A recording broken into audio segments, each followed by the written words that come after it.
why you need the ego lift, but not in the way you think. So a lot of you are lifting way too light for how much you can actually lift. You're just not training hard enough. And what I mean by not training hard enough, I don't mean not showing up to the gym, but just not lifting as much weight as you physically can. I was training with a friend recently, and they did the same weight every set for 10 reps. And this got me thinking, so I asked them, I'm like, why do you do the same weight every set? You could probably go heavier, right?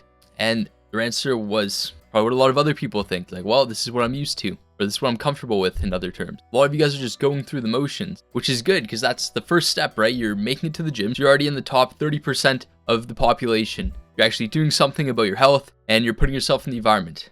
That's great. If you're just starting off, amazing, right? But now everyone knows there are 3 things that you can dial in for getting in shape and getting the type of physique you want. So first is going to be recovery. So this is going to be your sleep and rest days. Number 2 is going to be your diet and nutrition. This is going to be what you're eating. Are you getting enough protein? Different supplements? Are you taking your multivitamins and some other good supplements? And then how are you actually training? Are you training harder than last time, as Mr. Doucette says? Are you going to failure on your sets? Are you increasing the weight and progressive overloading week after week? Because a lot of you aren't seeing the results you want because you're not progressively overloading. So there are 2 main schools of thoughts for how to do this, and both are correct. So one is you either go up in weight the next week. So let's say you did 135 pounds for 10 reps for the bench press. Then the next workout in 3 to 4 days, we're going to do either 5 or 10 pounds more, depending how easy it was. Maybe we'll do 145 pounds and see how many reps we can do for that. So the first school of thought that I like is if you can hit the weight for 5 reps, you can move up 5 pounds if you hit it. What's worked very well for me is I have different ranges. So if I hit my working set weight for 5 reps with 0 reps in reserve, let's say this is complete failure for me. I hit 135 for 5 reps. This gives me the right to go up 5 pounds next week. Then I'll try 140 pounds and see how many I can get. If I can get 7 to 8 reps for that weight, so let's say I'm stronger than I thought, then I can go up potentially 10 pounds, and then I can try 145 the next workout. So that's one way to do it, is by progressively overloading the weight once you hit a rep benchmark for the current weight you're doing. Another way is to hit the same reps for the same weight for 2 sets. So let's say you're going to do 135 for 10, and then once you hit 135 reps for 10 again for the second set, you can go up 10 pounds to 145. And then you do the same thing again. Once you can hit it for 10 reps for 2 sets, you go up another 10 pounds. Both are effective. I prefer the first way just because you'll see faster progress, in my opinion, and you get to go a little heavier and progress faster. But a lot of you are either too scared to go up, it's like a mental barrier, or you're just comfortable doing what you're doing. This is why the gym is such a good analogy and such a good framework for other areas of your life, because you have to go out of your comfort zone to be able to hit these new levels. You're pushing past your limits. The one week you can only do 135 pounds for 5 reps. The next week you can do 145 pounds for 5 reps. Physically pushing past your limit, increasing your strength as a human being. Now, I think that's pretty incredible when you think about it. How fast you can get progress just week over week, consistently getting stronger if you're doing all the right things, especially if you're new to the gym or just starting off. And the other analogy that's very good for the gym is it teaches you to handle failure, which you're gonna need for every other area of your life as well. Whether it be business, whether it be friendships, relationships, whether it be professional pursuits, you're gonna have failures at some point in all of these. This is part of life. But for most people, we're not accustomed to handle failure and we react very poorly. But the gym offers a very good reframe for this. Failure is expected. You don't do a set of bench press and expect to do an infinite amount and then just stop whenever you feel like it, right? You're gonna do as many as you can until you physically can't lift the bar up and either a spotter helps you or you're able to bail out. It's expected. The failure is expected. And just like in real life for other areas, the failure is actually the catalyst for growth. In failing, we've reached the muscle's endpoint. This has much strength as we're able to produce at this current moment, and the muscle has failed. We cannot produce a sufficient amount of force to get the bar up for another rep. Now we've created the stimulus, we've broken down the muscle. So if we do the other 2 things, recover well and have our nutrition on point, in the next 3 to 5 days, we should be able to increase our weight or our reps for the exercise. And this is something I've just figured out a couple years ago.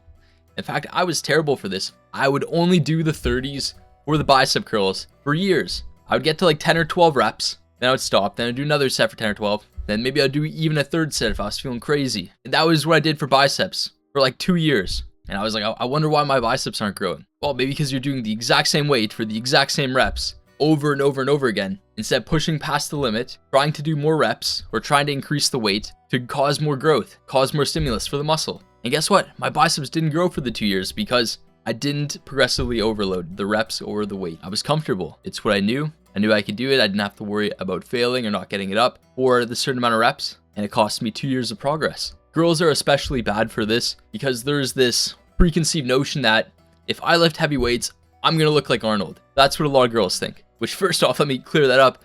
No, you're not. There are a lot of guys out there that are lifting much, much heavier weights and look nowhere close to Arnold. Second of all, Arnold was enhanced, obviously, so unless you're enhanced, you're not going to look like Arnold. And third off, even if you are, you're probably still not going to look like Arnold because he had elite genetics and trained very, very hard and understood a lot of the principles. That's the first reason. They're afraid they're going to get too big or look bulky, right? You always hear this word toned. I want to look toned. But what most people don't understand is tone just means getting more muscle mass on your frame. And guess what? The same principles apply to everything. Lift heavier weight, aggressively overload, and do the same 3 things.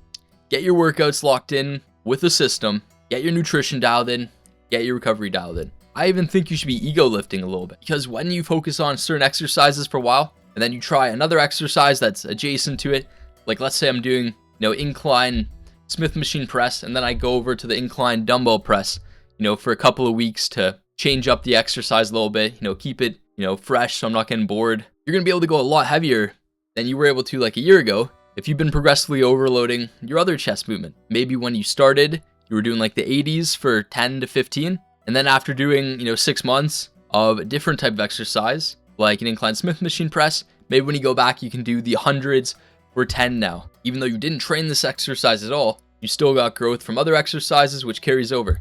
But if you get stuck in this mentality of just doing the same weight over and over again, you're never going to know. You're never going to find the limit of where you're at. And you can progress very quickly on your limits, but you have to know when you're physically at failure versus when your mind is just giving up on you. Now, this is the second thing I noticed. A lot of people are quitting mentally before their body actually quits on them. What do I mean by this? You either have a set number in your head. That's the first one we talked about. So you just hit 10 over and over again or whatever that number is for you. So even if it's not just having a number in your head, the second is you'll just do a certain amount of sets and just stop when you feel like you did enough. Now, I understand there's a sect of people in the fitness space that talk a lot about reps in reserve and not going to failure all the time. And of course, it depends on your training style. If you're doing, chest like 5 times a week, obviously you're not going to be going to failure every single day. It wouldn't be possible. It wouldn't make sense. But if you're doing it, once every 3 to 4 days, you absolutely should be going to failure for every set. Again, I recommend 2 warm-up sets and then 2 actual working sets. And I'm going to failure on both of them because that's where the growth is happening. I'm not making any progress.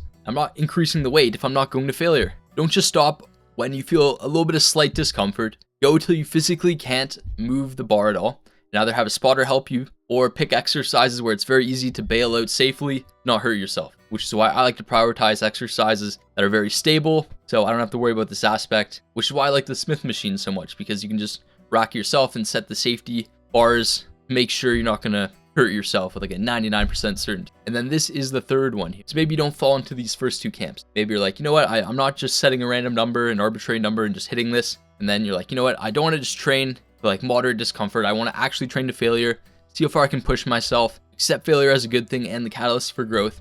And now the third one is fear. A lot of people are afraid to go heavy. So maybe the number just seems big in your head and it's like a psychological barrier that you have in place. This is very common with a lot of athletes, is we build up these psychological barriers. It's like a governor on a car. So the governor on the car prevents the car from going any faster than like 190, let's say 190 kilometers an hour. And you have to remove this governor to get the car to go to its actual speed, which could be like 250 kilometers an hour. Our mind works the same way. Just like it's to protect the engine of the car, your mind is trying to protect you. If you don't know what you're doing, you could get injured, right? So it's trying to prevent this from happening. Because when you're talking about hundreds of pounds, if you haven't been lifting a long time, that may sound very scary to you. But in fact, it is the catalyst for growth, which is why I recommend going to strengthlevels.net. It's a website that lets you put in your weight, your age, and then the lift with how much weight you did and how many reps you did. And it'll tell you what percentile you are out of the population of people who are your age and your weight, roughly. This way you can see objectively how strong you are. And if your lift is like bottom 25%, you know in your head, okay, I should be a lot stronger. I could be comfortable going heavier on this because 75% of people are stronger than me at this lift that are the same stats as you. So that's a good benchmark to see how strong you should be roughly relative for your weight and age. And just try it. We're doing a 5 rep max. So it is so much safer than doing a 1 rep max. I got a little bit of hate in my last video where I talked about why I don't do 1 rep maxes. In fact, that's how I ended up injuring my rotator cuff on my shoulder doing a bench press 1 rep max on like some sketchy bench, some basement crunch fitness in Hamilton. Not ideal, but I digress. Your likelihood of getting injured goes down significantly when you're doing a 5 rep max. Obviously, we want to gauge it based off your 2 warm-up sets. So we're not going super crazy for a 5 reps, so it's within reason of something you can do. We start off with 50% of what we want to be our working set for 5 to 7 reps. Then we do 75% of our ideal working set for 2 reps. And we gauge how both of those feel. Now this is going to make your injury risk next to nothing, because if those felt way too heavy for your 75%, then hey, you probably overestimated what your working set should be. But if it felt way too light, then you're probably good to go a little heavier and test it out. So these are some good tips and tricks to test out. Don't limit yourself for how much you can do. Test it out. You're stronger than you think. It's okay to ego lift. Just try to do it for a 5 rep max. And if you're a little short, that's fine. If you get more, great. Go heavier next time. Thanks for watching. I appreciate you guys. I love you guys. And remember, take consistent action on your main thing and don't stop. Peace.